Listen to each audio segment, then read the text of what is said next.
বছরের শুরুতেই ঢাকাই সিনেমার আলোচিত দুই নায়িকা পরিমণি ও শবনম বুবলী সামাজিক যোগাযোগ মাধ্যমে ভার্চুয়াল যুদ্ধে মেতে ওঠেন।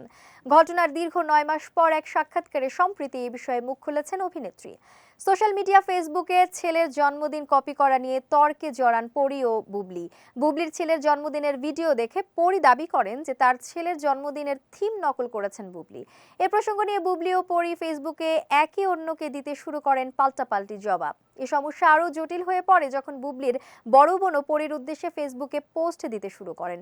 সম্প্রতি বেসরকারি একটি টিভি চ্যানেলের সাক্ষাৎকারে এই বিষয়টি নিয়ে পরীকে প্রশ্ন করা হলে তিনি বলেন, শবনম বুবলী আমাকে ডাকবেন, আসো তো পরি, কি হয়েছে? তা না করে আপনার ভাই বোন নিয়ে আমার গলা চেপে ধরবেন। পরি আরো বলেন, বুবলীর বোনকে তো আমি চিনতামই না, ওনার বোন যখন একটা বাজে স্ট্যাটাস দিচ্ছে, এসব যখন আবার আমার লোকজন আমাকে দেখাচ্ছে, তখন তো বিষয়টা দুঃখজনক। যার সঙ্গে আমার কথা হচ্ছে তারই আমাকে বলা উচিত, কারণ সমস্যাটা যেহেতু আমার।